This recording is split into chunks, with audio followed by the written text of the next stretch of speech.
Olá,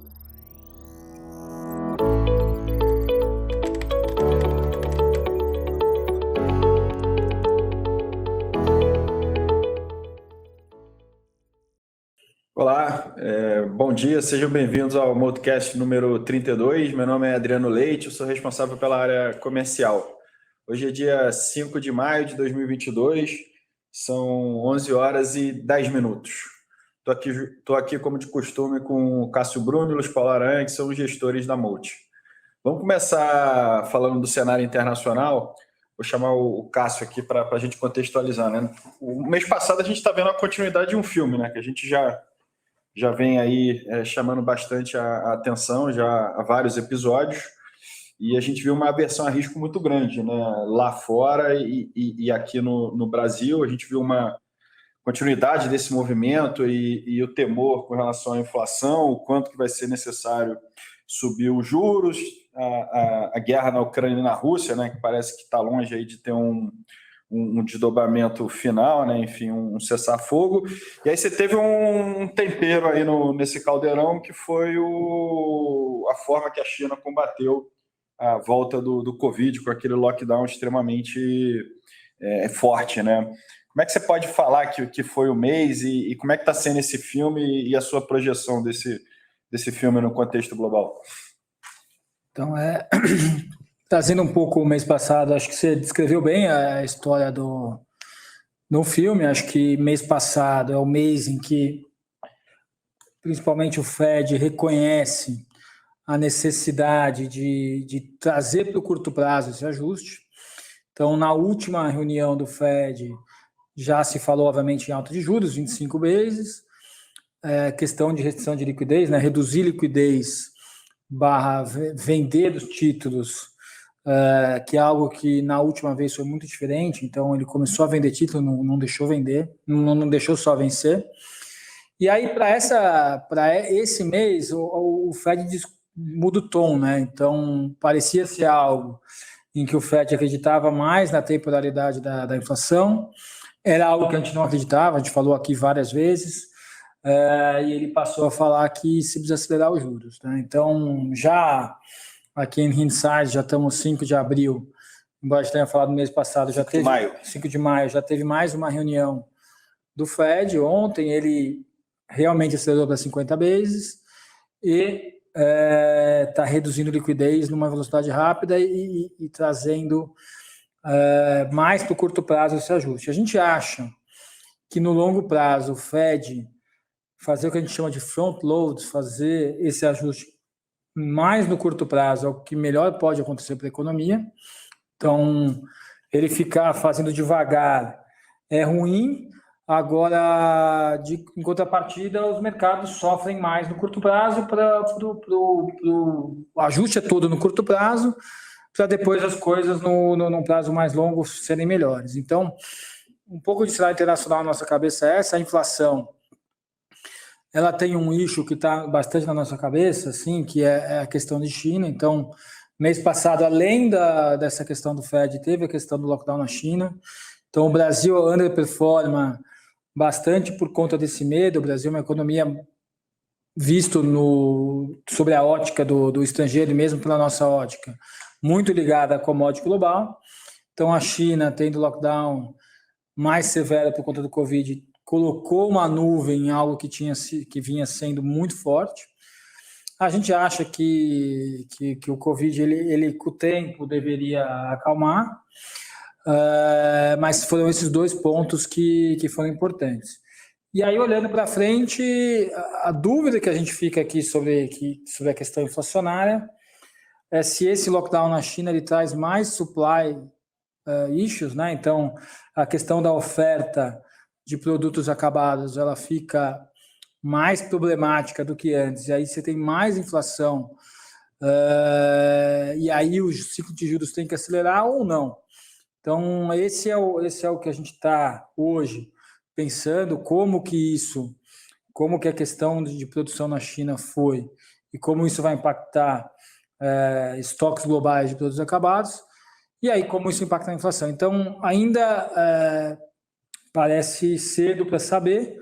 A gente sabe que muito do ajuste já foi reconhecido, e aí tem que esperar um pouquinho o mercado. Parece que aquela obviedade que a gente via de mercados não está mais tão fácil.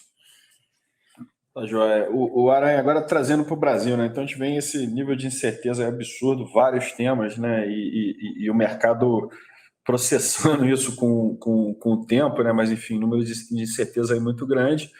E aí, quando a gente vem para o Brasil, óbvio que o mês passado, né, os ativos aí refletem essa instabilidade externa, mas ao mesmo tempo a gente vê dados locais bem melhores do que eram prognósticos ali na virada do ano.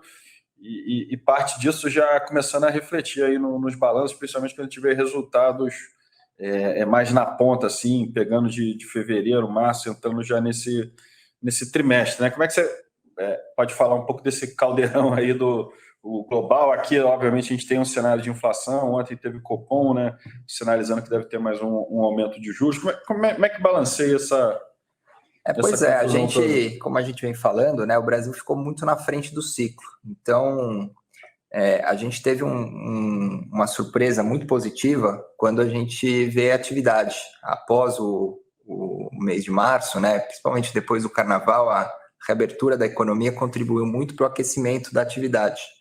Então, a gente está vendo um cenário muito distinto. Quando a gente conversa com as empresas, observa resultados, as empresas estão melhorando. É fato de que algumas pessoas ainda acham que essa melhora possa ser temporária, porque o efeito da subida de juros ainda vai acontecer, né, no segundo semestre. E só que para a precificação dos ativos, né, na hora que você termina o ciclo de juros, independente que você possa ter uma piora na frente, o mercado vai precificar essa melhora, essa redução de juros, né? E então a gente está muito mais próximo do final do ciclo aqui de ajuste do que o que está acontecendo lá fora, que ainda existe aí grandes incertezas. Então a gente vem aqui mais animado, principalmente com as empresas cíclicas domésticas, que estão tendo, né, resultados melhores e que o mercado já precificou elas com um preço mais atrativo, né?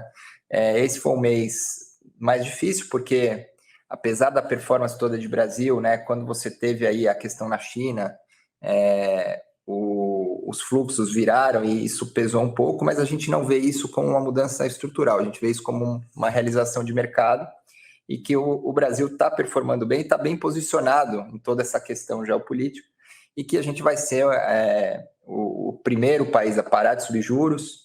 A gente tem uma economia que está melhor do que a expectativa e os preços dos ativos eles estão ainda com gordura para olhando o valuation, né, das empresas. E aí, até aproveitando aqui, vou ficar com você, vamos falar do FIA, né? O mês passado, assim, praticamente tudo caiu, né? Sobrou para commodity, banco, cíclico local, enfim, e tudo mais, né? Então, o FIA, ele teve um retorno no mês de menos 9,36 contra o Ibovespa de menos 10,10. No ano, o FIA está com retorno de menos 2,22 contra um Ibovespa de 2,91. Em 12 meses, menos 15,90 versus um Ibovespa aí de menos 9,27, né? Como é que você pode falar aí os destaques positivos e negativos e até poder entrar um pouquinho mais no detalhe assim de como é que a carteira está posicionada e olhando um pouco para frente nessa relação entre cíclico global e cíclico local? A gente vem aumentando, né? Principalmente nessa queda, a gente vem aumentando a participação em ações das cíclicas domésticas, né? Em especial varejo. E algumas empresas que estão muito descontadas, como algumas estatais, como Sabesp, Eletrobras e Petrobras, né? Petrobras foi o grande destaque do mês, teve uma performance melhor, né, do que o resto da bolsa.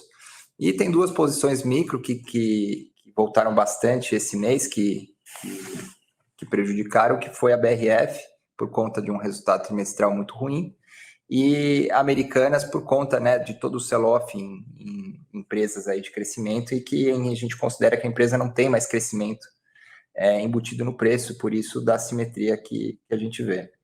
Legal. E Cássio, o mês passado, assim, né, falando do Equity Hedge, que é um fundo de valor relativo, o long and short, ele foi muito bem, né, assim, mostrando a descorrelação com o comportamento do mercado. especificamente com o Ibovespa no mercado de ações, né? Então, no mês ele teve um retorno aí de 2,42 versus um CDI de 0,83, no ano 4,06 versus um CDI de 3,29. Se pegar a foto aí de 12 meses encerrada em abril, 13,40 versus um CDI de 7,11, né? Bom, primeiro comentar os destaques e se teve alguma mudança mais estrutural assim na carteira.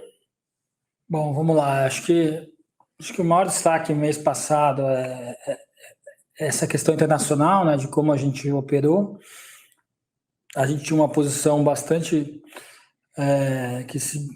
vendida ainda nas bolhas, né, que a gente falava. Então, era uma posição mais macro.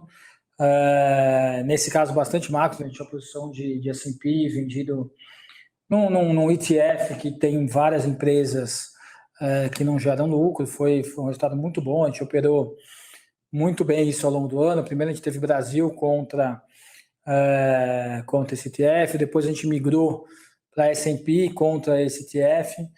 Então, assim, esse mês passado foi muito bom, foi uma convergência do cenário. O que a gente fez nisso?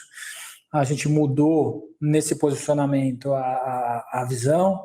Então, a gente acha que, embora ainda tenha espaço para cair, os ciclos são muito longos, a assimetria já está menor, pode ser que a gente volte se tiver um grande rebound, mas a assimetria é mais difícil. Um pouco que eu falei antes, a gente acha que os juros subiu bastante nos Estados Unidos, acho que o Fed vai tomar uma instância um pouco mais conservadora daqui para frente.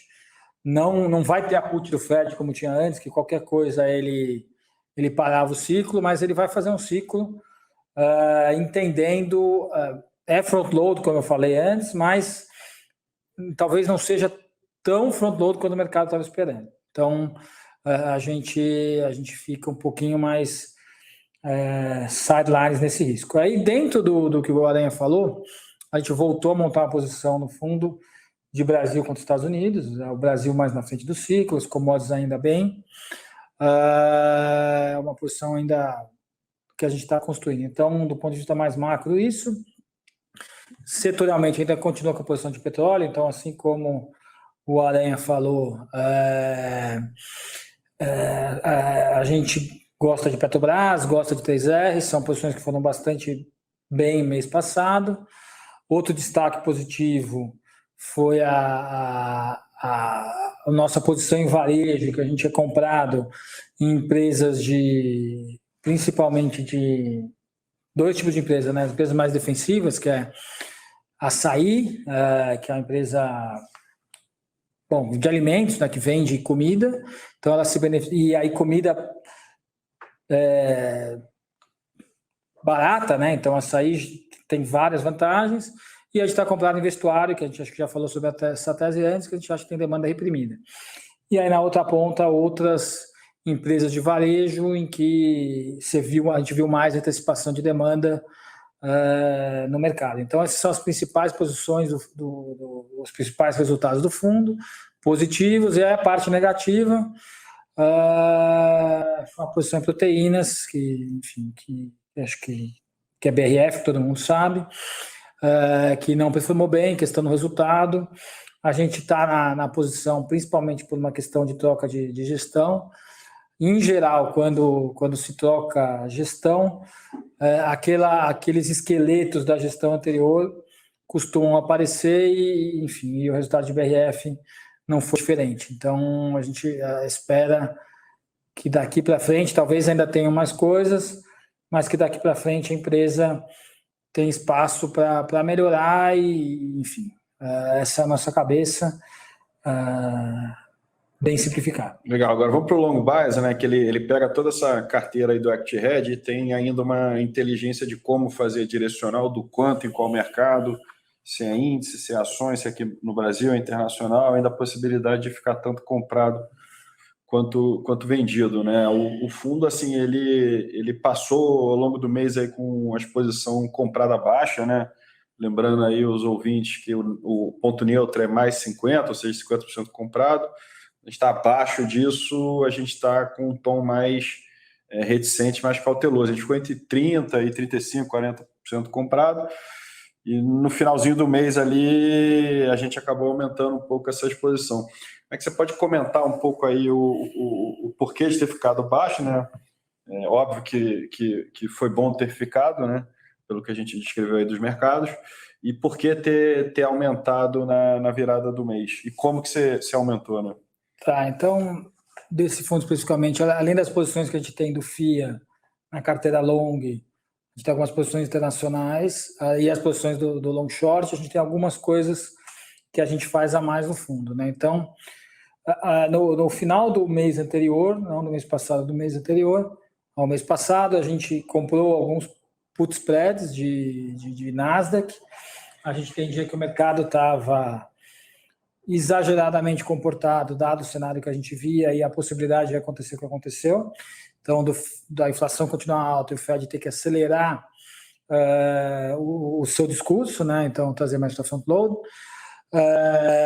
Então, a gente tinha essa posição do spread, a gente reduziu bastante a alocação no fundo e a gente tinha algumas posições short seco que foram muito bem mês passado também, né? Posições de empresas brasileiras focadas em alto crescimento. Focadas em alto crescimento. Então, a gente estava short em algumas posições nessa linha. E aí a gente já também viu a China ajudou a gente a querer ficar mais neutro, né? Então a gente volta a aumentar um pouco a posição aqui, acho que ficando mais, então estava bem pouco comprado, agora a gente volta a comprar um pouco.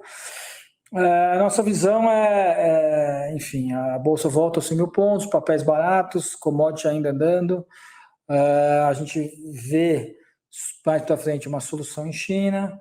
A gente vê a questão que eu falei do Fed sendo agressivo, mas não muito mais agressivo do que o mercado esperava.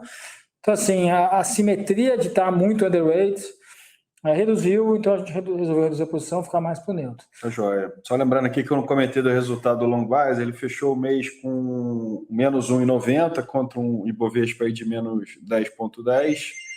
No ano, 3,29.